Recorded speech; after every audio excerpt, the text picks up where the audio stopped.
ओबीसींना प्राधान्य द्या असं शरद पवार म्हणतात. मुंबईच्या बैठकीत त्यांनी अशा पद्धतीचं आवाहन केलेलं आहे. आता मराठा ओबीसी हा सगळा जो वाद सुरू होता त्यात काही मराठ्यांना ओबीसी प्रमाणपत्र मिळाले. त्या पार्श्वभूमीवर असं म्हणणं आहे शरद पवारांचं. कसं बघतं तुम्ही याकडे? शरद पवार साहेबांनी जे काही स्टेटमेंट केलेलं आहे ते इतक्या इझिली किंवा सहजासहजी घेण्यासारखं नाही आहे. पक्षामध्ये काय निर्णय घ्यायचा हा त्यांचा मुळात अधिकार आहे, ते घेतात. परंतु त्याची वाच्यता करून इतर ओबीसीमध्ये किंवा इतर समाजामध्ये संभ्रम त्यामुळे निर्माण जरूर त्यांनी केलेला आहे. त्यांच्या पक्षाची ती भूमिका असल्यामुळे तर आम्ही भाष्य करणार नाहीत. परंतु मला वाटतं निवडणुकीच्या तोंडावर पुन्हा अशा स्टेटमेंटमुळं जातीवादाला थोडं खतपाणी घातल्यासारखं होतं. ओबीसीवर अन्याय होत द्यायचा नाही. आमची सर्वांचीच भूमिका ती आहे. कुणाला आरक्षण देताना कोणत्याही इतर समाजाला, ओबीसी असेल बाकी समाज असतील, त्यांच्यावर अन्याय होऊ नये ही सर्वच पक्षाची बहुतेक आमची, म्हणजे शिवसेना भाजपची तर आहेच आहे, पण सर्वच पक्षाची अशी भूमिका असावी. म्हणून याची जाहीर वाच्यता करून पुन्हा काहीतरी संभ्रम निर्माण कसा होईल हा प्रयत्न त्यांनी निश्चित केलेला आहे.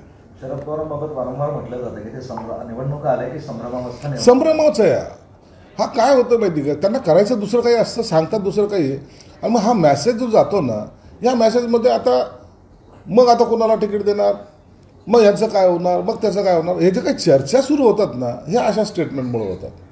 म्हणून मला वाटतं की असे आता ते मोठे नेते आहेत, त्यांच्याबद्दल आम्ही काय बोलावं, ते त्यांच्या पक्षाची ती घेतलेली भूमिका आहे. त्यांच्यावर असंही म्हटलं जात होतं की मराठा समाजाचे नेते असं त्यांच्यावर टॅग होता. हा टॅग या निवडणुकापुरता बाजूला करण्याचा प्रयत्न म्हणावा. नाही, तसं काही होत नसतं. कोणताही टॅग असा इझिली निघत नसतो किंवा काढला जात नसतो. त्यांनी जाणीवपूर्वक केलेले ते विधान आहे आणि त्या विधानाचा अर्थ ज्यांनी त्याच्या पद्धतीने घ्यावा असे संकेत त्यांनी दिलेले आहेत. आज सामनामध्ये अग्रलेख आलाय, त्यात अजित पवारांना उद्देशून म्हणण्यात आलंय वारे पठ्ठ्या पोरगं बापावर गेलं, जमीन स्कॅमचा त्याच्याशी संदर्भ आहे. आणि त्यात तुम्ही सुद्धा एका रायगडची जमीन एका बिल्डरला दिली असंही म्हटलंय. आणि देवेंद्र फडणवीस सुद्धा अदानीपासून, म्हणजे अदानीसाठी मुंबईपासून चंद्रपूरपर्यंत जमिनी वाटप करतायत असं हे सरकार आहे असं टोले लागलं. संजय राऊतची तब्येत चांगली नाही आहे. त्यांना माझा सल्ला राहील की आपण शांततेने चांगले उपचार घ्या. सर्वांच्या शुभेच्छा तुमच्या पाठीशी आहेत. तुमच्या मनामध्ये काही चालले असेल, घालमेल चालली असेल तर तुमचे इतर सहकारी त्यांना बोलायला हवा.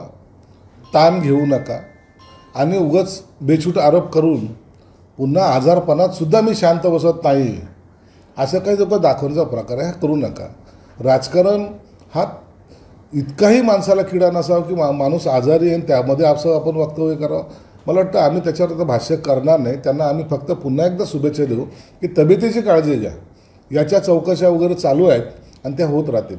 तुमचं युतीबाबत ठरलेलं नाही आहे, मात्र मुंबईत भाजपनं आक्रमक भूमिका घेतलेली आहे. त्या संदर्भात देवेंद्र फडणवीसांनी बैठक घेतली आणि काही मुद्दे भाजपच्या लोकांना दिले. फॉर एक्झाम्पल लव जिहाद, लँड जिहाद सारख्या विषयांवर काम करा आणि युतीचं नंतर बघू, कामाला लागा.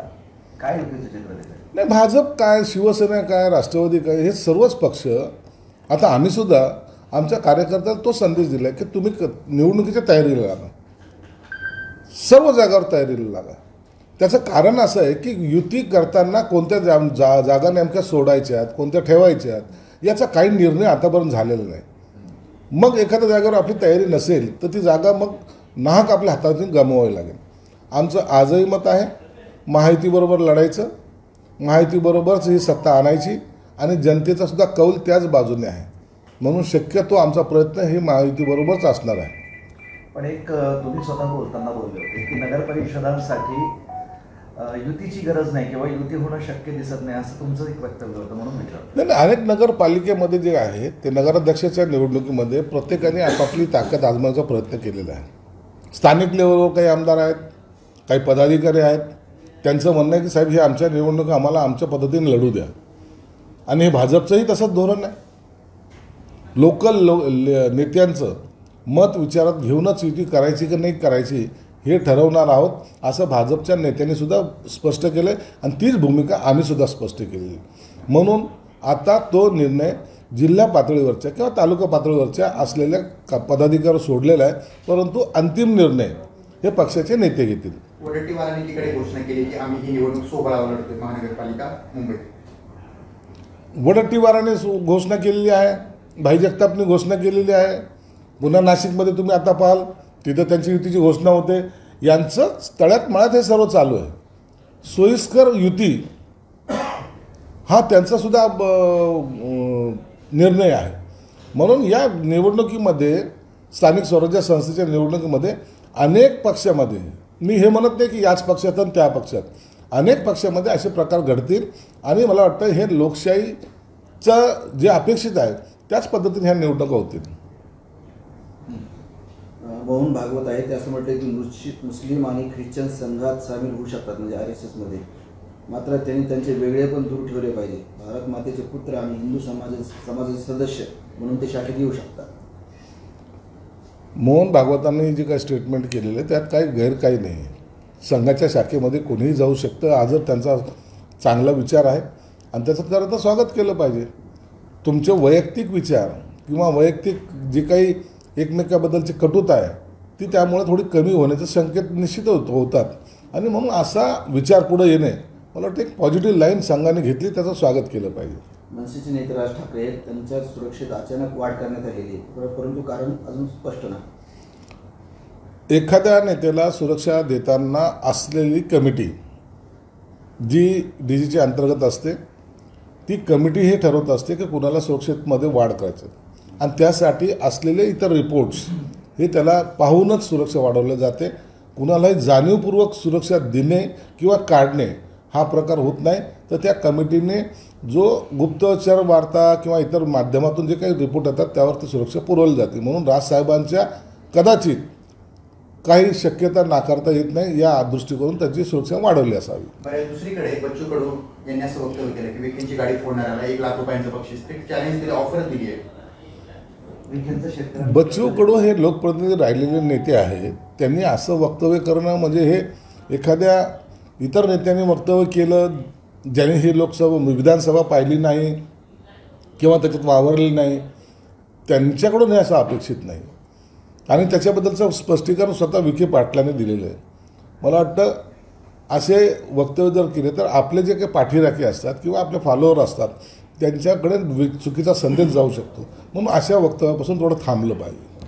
अजित पवार गटाच्या सहकार मंत्र्यांच्या अधिकाऱ्याला कात्री लावण्यात आली आहे बाबासाहेबच्या. यापुढे पणन विभागाची अपीले भाजपचे मंत्री रावत घेणार आहे आणि कुठंतरी ते खात्यांतर्गतही भाजप स्वतःकडे ओढून घेतोय आता, अशी एक चर्चा सुरू झाली. नाही, या संदर्भात मला कल्पना नाही आहे, परंतु असं कुठे मला वाटतं घडणार नाही. जे खाते ज्या पक्षाकडे आहेत त्या पक्षाच्या मंत्र्यांनी त्यांचा तो निर्णय घ्यायचा आहे. परंतु अंतिम निर्णय हा मुख्यमंत्र्याचा असतो. निश्चित त्याच्याकडे ते दुर्लक्ष करतसुद्धा नाहीत. पुण्याच्या घोटाळ्याशी संबंधित आहे तर जमीन खरेदीचं दस्त रद्द करणार सगळंच म्हणाले, अजित पवारही म्हणाले.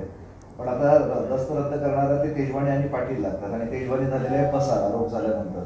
त्यामुळे सगळंच तांबडं झालंय. आता सरकारची भूमिका काय असू शकते? अजितदादांनी याच्यावर वारंवार खुलासे केलेले आहेत पुण्याच्या प्रकरणामध्ये आणि त्यांनी हेही सांगितले की हे दस्तावेज नोंद कसा झाला, हे सर्व जे काही प्रश्न आहेत या प्रश्न गांभीर्याने घ्यायची गरज आहे. आता हे जे काही पळून गेलेले आहेत असं म्हणतात, आज नेमकं काय घडतं हे पाहावं लागेल. जर तो व्यवहार रद्द करायचा असेल तर दोघांची उपस्थिती तिथे असणं गरजेचं आहे आणि मग सरकार त्यासाठी किंवा तिथलची पोलीस यंत्रणा नेमकं त्यांनी काय केलं आहे हे आज दिवसभरात क्लिअर होईल.